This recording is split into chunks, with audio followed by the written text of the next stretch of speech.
Do you know the story about the monkey in the jar of peanuts? The monkey puts his hands in the jar and grabs a fistful of peanuts. He doesn't realize that if he only opens his fist and lets go of the peanuts, his hand will come out easily. But then he wouldn't get the peanuts, so he holds on.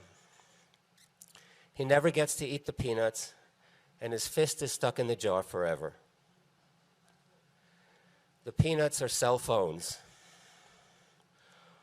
Most people on this planet have a jar of peanuts with their fist in the jar, and they won't let go. If they think about it at all, they want the cell towers to go away. They don't want 5G. They don't want 20,000 satellites in the sky. They don't want to be irradiated, but they won't take their hand out of that jar.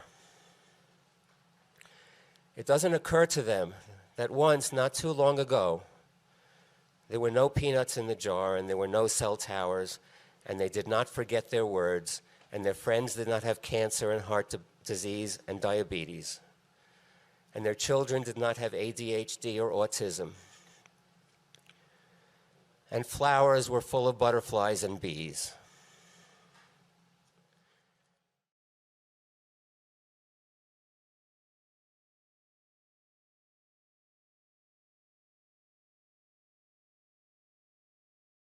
If you hold a cell phone in your hand against your head, your brain is getting 100,000 times more radiation from the cell phone than it probably gets from the nearest cell tower. If you put the cell tower on a table 3 feet away, you're only getting 10 times more radiation from the cell phone than you're getting from the cell tower. In order for you to own a cell phone, that tower has to be there. In order for you to make a cell phone call, that tower has to open up a dedicated channel just for you, and it has to irradiate the entire countryside just so you can make that call and irradiate not only your own brain, but everyone around you. Those of you who own cell phones, do you ever wonder when you're on your phone who you are irradiating, who you are torturing? In order for you to answer a call on your phone, that cell tower has to open up a dedicated channel just for you and irradiate the countryside and all the people and birds and animals and trees and insects just so you can answer that call. And if you want to be able to use your cell phone in emergencies and remote locations, there have to be cell towers absolutely everywhere. And if you want to be able to connect to the internet with your cell phone, and everybody in the world wants to connect to the internet with their cell phone, the existing towers don't have enough capacity, so they have to build more of them. The more devices there are on the internet, the more towers.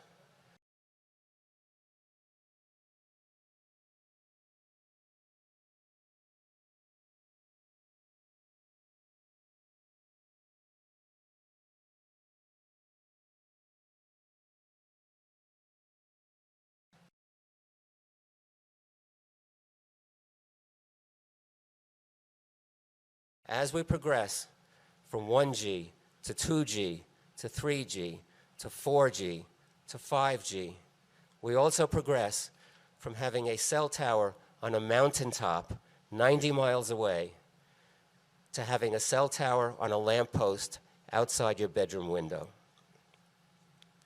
1G is what we had in the 1980s and until 1996. The phones were large. Not many people had them, and the cell towers were few and very far between, mostly around metropolitan areas. The few people who used cell phones lost many brain cells, and some got brain cancer. But the general population was not much affected. Analog signals are smooth sine waves, continuous waves. Each frequency can only serve a single cell phone user. 2G is digital. Digital means pulsed. Everything is encoded into zeros and ones 2G came to the US in late 1996. The telecommunications industry wanted to put a cell phone into the hands of every man, woman, and child on Earth. And in order to do that, they needed a much denser network of cell towers. And they needed them everywhere, not just in metropolitan areas, but in small towns, forests, wildlife refuges, wilderness areas, and national parks. They sold these phones as being necessary for emergencies, and they could not sell them unless they could assure people they would work wherever they lived and wherever they traveled. 2G was digital for two reasons. First, each frequency could be used simultaneously by many users. They could divide a single frequency into time slots, one time slot per user instead of one frequency per user. Or they could assign a different digital code to different users of the same frequency. So they didn't need quite so many towers if they were digital. Second, they wanted all cell phones to be able to save and store information that could be downloaded onto a computer. 2G caused enormous health problems. It injured millions. It caused the influenza epidemic of 1996 through 1997. It killed at least 10,000 in the United States in a matter of months, according to statistics from the Centers for Disease Control. I am a refugee from 2G technology. Some people say that pulse signals are more harmful than continuous waves. That's not always true. They both cause cancer and diabetes, as far as we know, equally. Continuous waves cause worse damage to the blood-brain barrier than pulsed signals. Pulse signals are more damaging to the heart and the nervous system. It depends on which effects you are looking at. 3G came to the US in 2004. 3G were the first smartphones. Now you could send text messages and you could get onto the internet with your phone. Cell phones were now little computers. 3G needed a lot more towers. 4G added still more capabilities. It was much faster. You could stream video on your phone. 4G needed to be much faster because 3G was slowing way down due to the constantly increasing traffic and the increasing number of users. 4G required still more towers.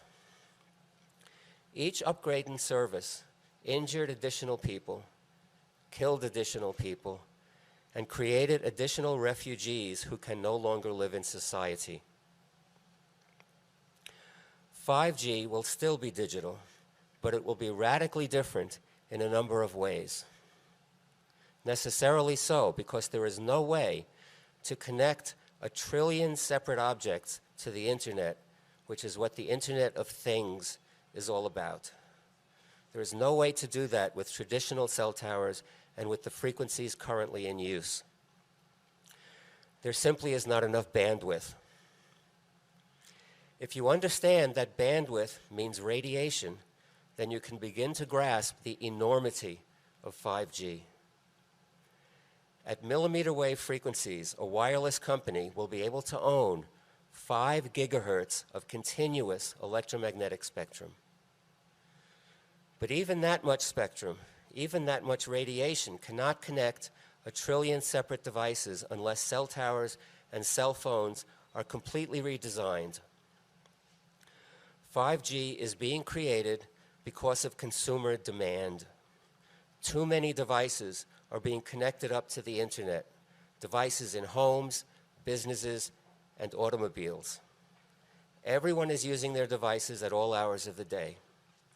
4G is slowing way down, and the wireless industry is projecting into the future and building a robust network that will accommodate 100 billion devices, or even 1 trillion devices, all operating simultaneously.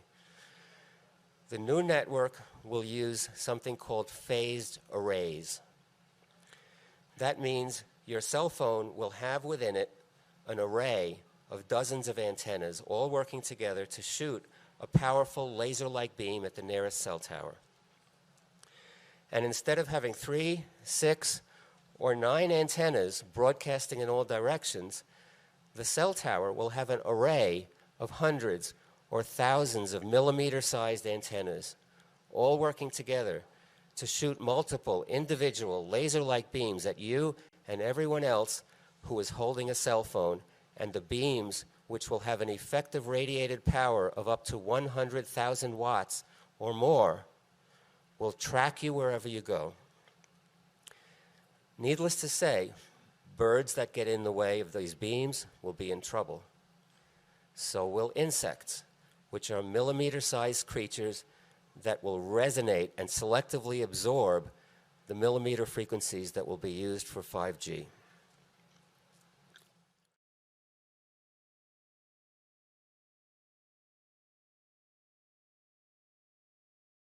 At least 20 million people in the world, and I estimate that conservatively, have already been injured by cell phones and their infrastructure so severely that they cannot work, they are driven out of their homes and their cities, and they cannot live in society.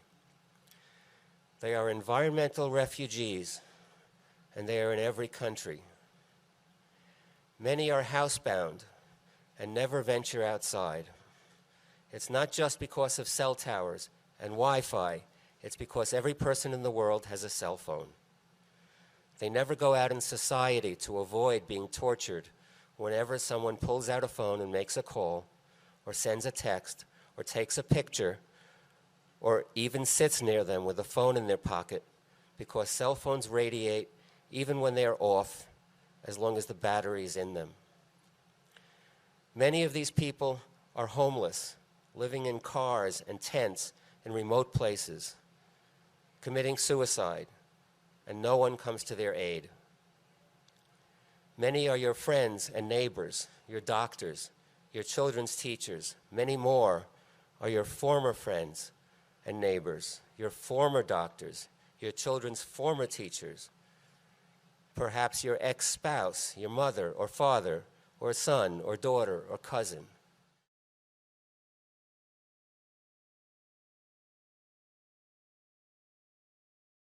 These are the people who are called, wrongly, electrically sensitive, just as the people who have been poisoned by the millions of petrochemicals that have rained down on our world since World War II are called, wrongly, chemically sensitive. Electrical sensitivity is not a disease. It is not a medical term. It is a purely political term. It is a term that allows everyone who uses a cell phone or a wireless computer to pretend that these devices are not poisoning them, and that the people who have woken up to the truth, who have not only woken up to the truth, but who dare to speak the truth, it is a term that allows everyone who is still in denial to pretend that such people are abnormal and less than human. It is a term that allows the purveyors of these devices to sell them with a clear conscience, to pretend that they are not committing a crime against all humanity. It is a term that allows people to pretend that their own poor memory and inability to sleep, or their high blood pressure, or their multiple sclerosis have nothing to do with their own cell phone and their wireless router. It is a term that allows the screams of the people who have not only managed to figure out what is killing them, but who dare to insist that this is not okay, that this is not normal, that this must stop. It is a term that allows their screams on behalf of themselves and their beautiful planet to be ignored. It is a term that allows everyone who has opened up their eyes to what is actually happening to be treated as though they are still blind instead of being listened to. It is a term that allows doctors to prescribe anti-anxiety medications, antidepressants, and sleeping pills instead of telling their patients to get rid of their Wi-Fi and throw away their cell phones. It is a term that allows people to undergo hip replacements instead of keeping their cell phone out of their pocket, to undergo heart transplants instead of throwing away their wireless devices.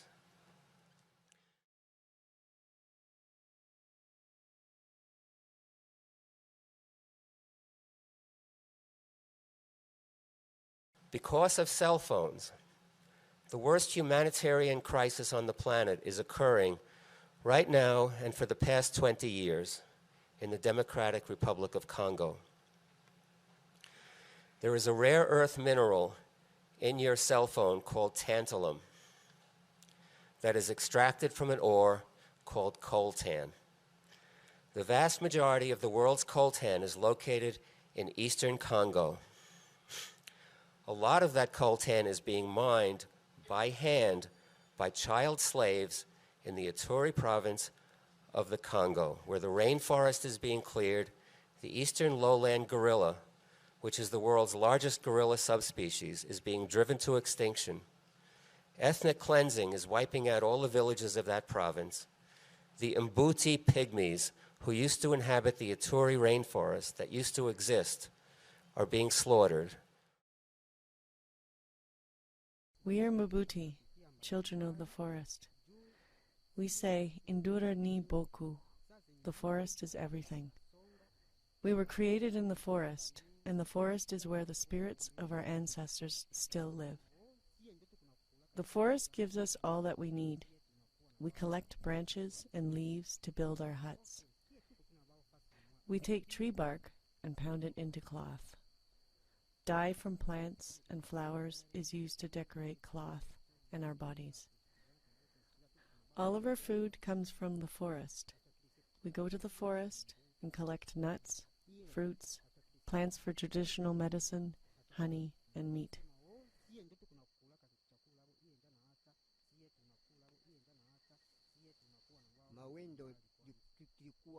Meat is our favorite food, and hunting is our most important tradition.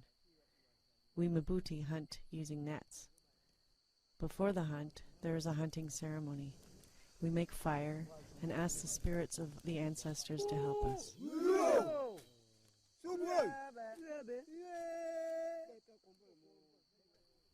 Everyone is important in the hunt. Men and women hang the nets on trees and plants so they are difficult for animals to see. Then the women and children go into the forest and drive the game towards the nets with sound.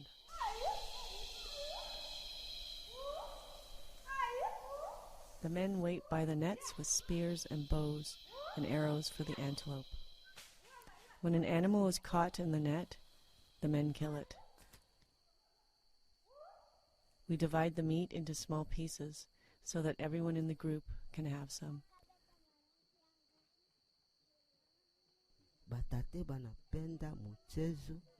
We give thanks to our ancestors.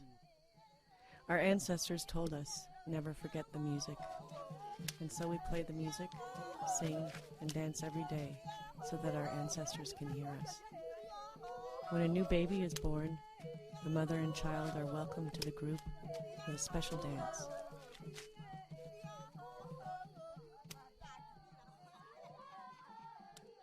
We sing to celebrate marriage, the initiation from childhood to adulthood, and the success of honey collection and the hunt. We also sing just to show our happiness. If we have a problem, we sing and dance for the ancestors, and they will help us.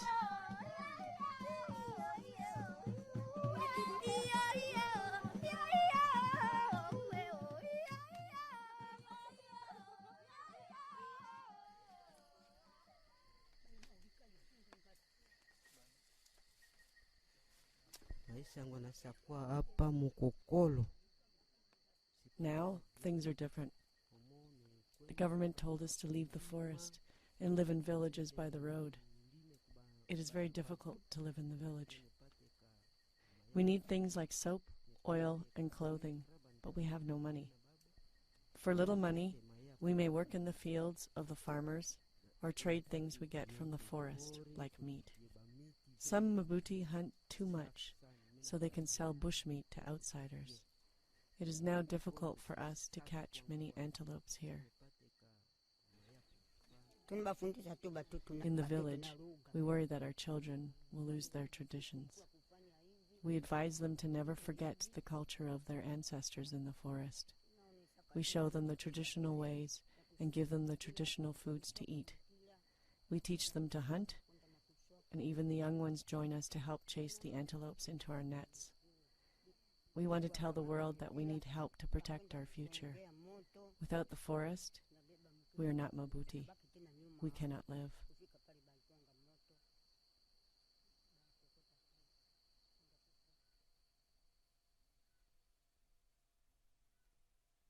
Ethnic cleansing is wiping out all the villages of that province.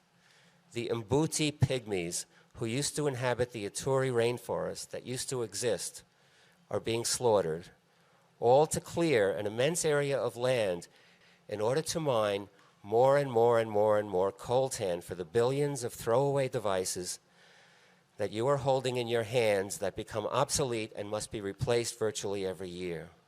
An estimated 2 million people in eastern Congo, many of them children, many of them virtual or actual slaves, are mining coltan by hand under appalling conditions to be shipped to processing plants in China and East Asia before winding up in your cell phone. The conflict in Congo is being called a civil war by the media. It is not. It is a war for control over the world's most prized mineral deposits. An estimated 5.4 million people died in the first decade of the war over coltan. No one knows how many have died in the second decade. The cause of all of this havoc and destruction is the cell phone. They want our gold, our copper, our cobalt, our coltan, our zinc, our aluminum, our titanium, our flesh, water, our timber, our iron, our diamonds, our fish, our uranium, our tin, our gasoline. They want us for free. So they've been taking it and killing them, innocent people for it. Lying children, why me? But what could you do? I do. What did I do? What do I do? What did I do? What did I do? Since 1994, they are over 6 million. Tons of people dead in the Democratic Republic of Congo because of them. It's time to find out who they are.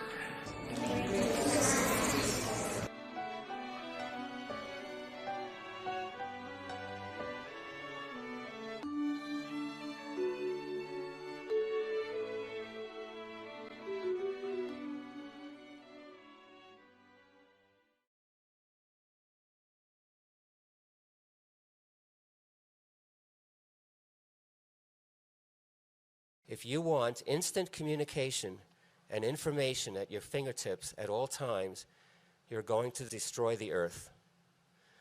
As soon as you buy a cell phone and register it with a service provider, that provider is required by law to put up enough towers to serve you wherever you live and wherever you travel.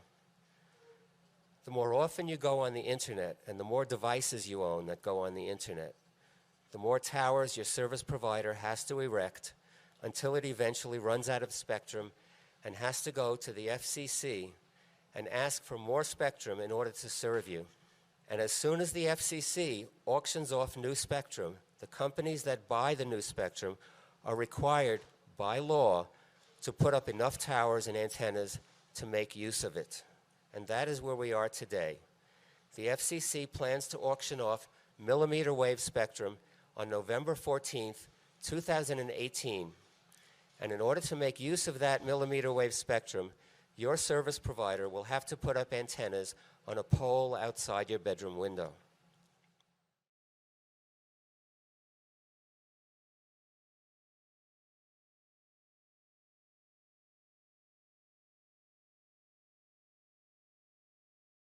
"5G is just an intensification of the destruction that has been going on for 22 years.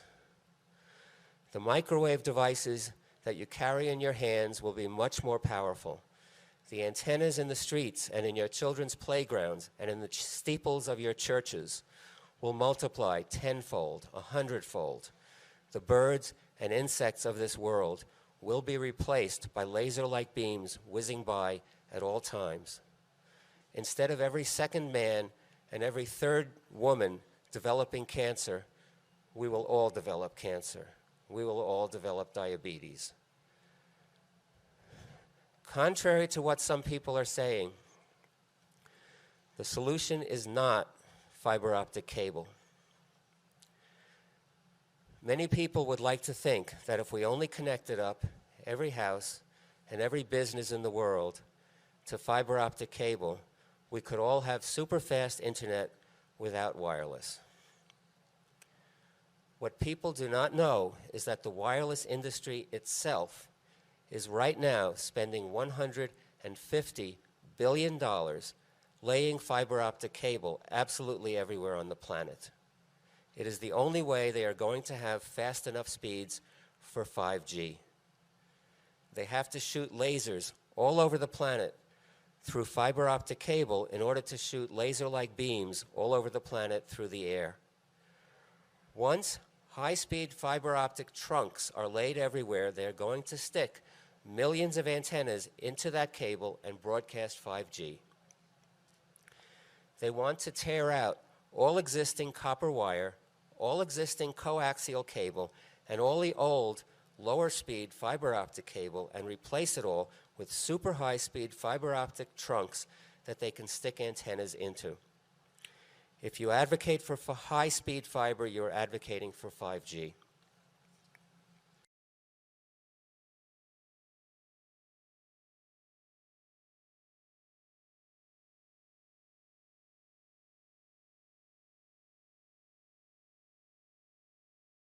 Some people are saying Li-Fi will be the solution. Instead of dangerous microwaves, we can use safe, ordinary light. I have news for them. Li-Fi will be worse. It will not be ordinary light. It will be digital, pulsed light, pulsed at the same frequencies that are destroying our world. They are brainwave frequencies. They are frequencies of nervous impulses. They are frequencies of our organs and our cells. And we will absorb them much more efficiently if the carrier wave is light than the carrier wave is microwaves. We did not evolve with microwaves. Microwaves are foreign to us. Our bodies reject them. Light, however, is a necessary nutrient. The blood in our veins is blue, and in our arteries is red because we absorb red and blue light, as well as the colors in between. Li-Fi will destroy us from within like a Trojan horse.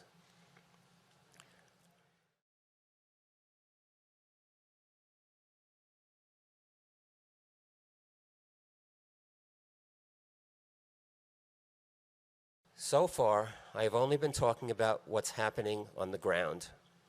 The Third Generation Partnership Project, released, that's a worldwide organization that sets the standard for all wireless technology. It released technical specifications for 5G in June 2018. They include not only specifications for 5G on the ground, but specifications for 5G satellites in space. And the fleets of 5G satellites will be enormous. The FCC and the International Telecommunication Union have already approved some of these projects. A company called Worldview is preparing to launch a fleet of 4,540 satellites into low and medium orbit around the Earth in order to provide high-speed, low-latency internet to every square inch of the planet. The partners and investors and customers of this project already include Airbus, Amazon, Virgin Galactic, Qualcomm, Hughes Network Systems, Intelsat of Luxembourg, Marker LLC of Israel, Grupo Salinas of Mexico, SoftBank of Japan, Bharti Enterprises of India, Coca-Cola, and Honeywell. Elon Musk's company, SpaceX, is preparing to launch 12,000 satellites into low orbit to do the same thing. Each satellite will have thousands of millimeter-sized antennas on board, all arranged in a phased array, all working together to focus narrow beams of energy at the ground all over the planet. Each beam from each satellite will have an effective radiated power of up to 5 million watts. Boeing already has permission to launch 2,956 such satellites into low orbit.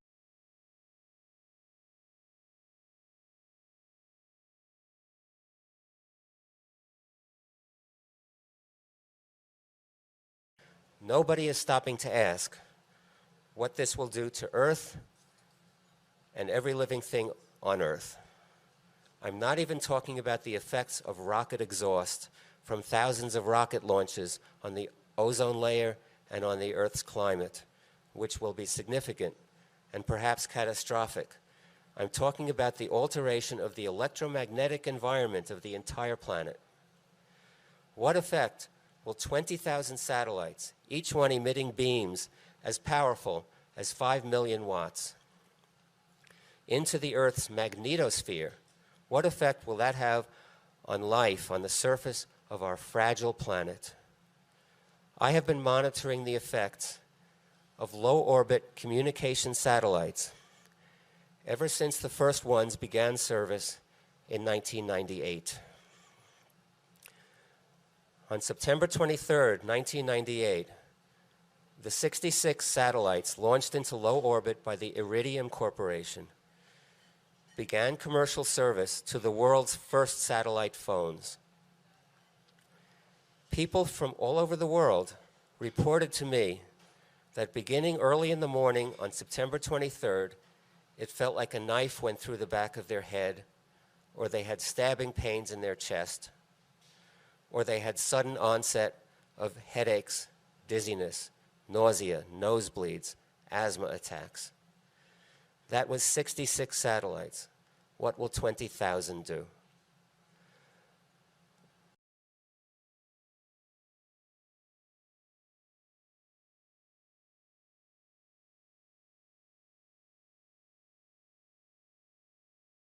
Electromagnetic energy is invisible, so people ignore it. But it is all around us, and in us, and through us, and it is the basis of life. The atmospheric electric field, the electric field in which we all live and work and function, has an average value of 130 volts per meter.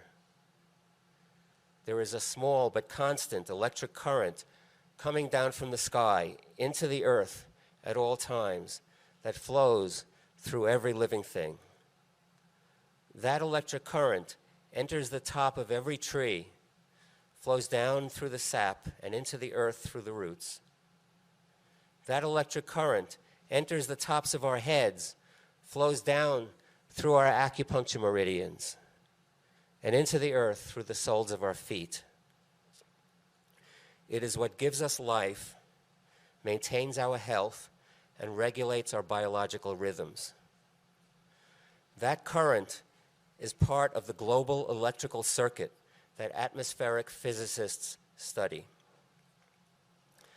The electric current courses through the ionosphere above us, flows gently down through the atmosphere to the earth in fair weather, courses through the earth beneath our feet, and flows violently back up to the sky during thunderstorms.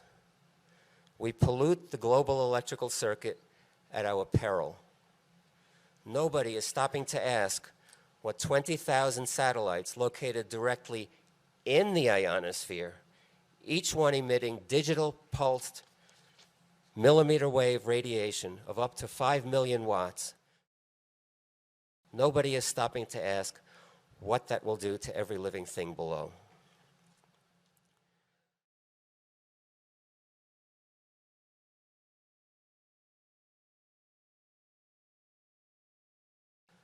We are working on these problems, And by we, I mean I and cooperation with other people throughout the world and in New Mexico and in the United States. We're working on these problems at the national and international levels. Here in New Mexico, we are going to file a lawsuit in Santa Fe shortly, asking a judge to declare that any law passed by city, state, or federal government that deprives injured people of any remedy for their injuries, we're going to ask the court to declare such laws unconstitutional. That includes, specifically, an ordinance that was passed by the Santa Fe City Council 1 year ago, which says that antennas in the public rights-of-way within the city of Santa Fe are no longer subject to land use review.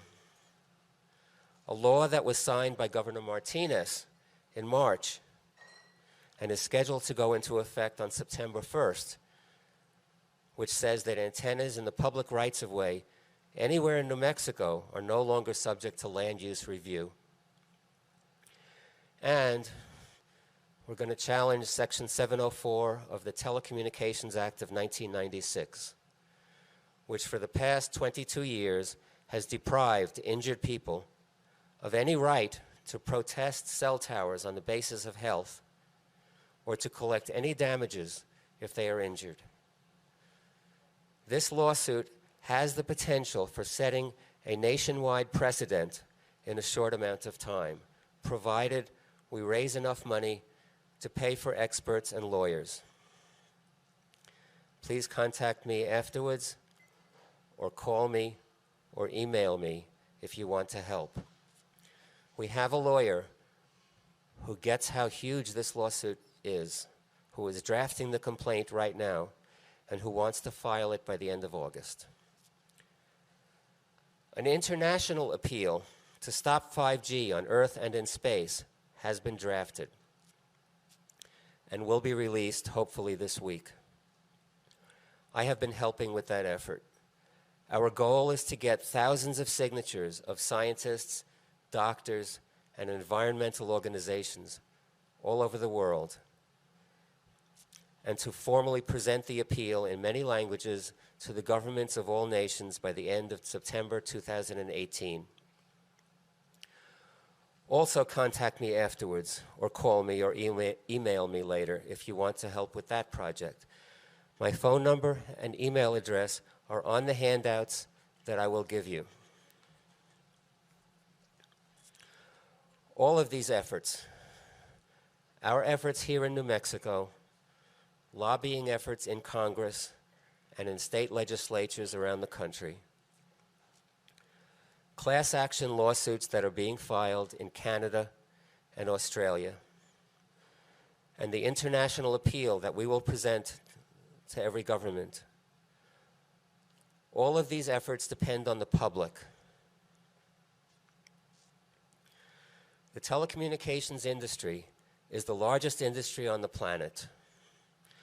No legislator, no judge, and no government official will risk damaging this industry and threatening the world economy unless the public rises up and lets them know that we do not want these products and services anymore.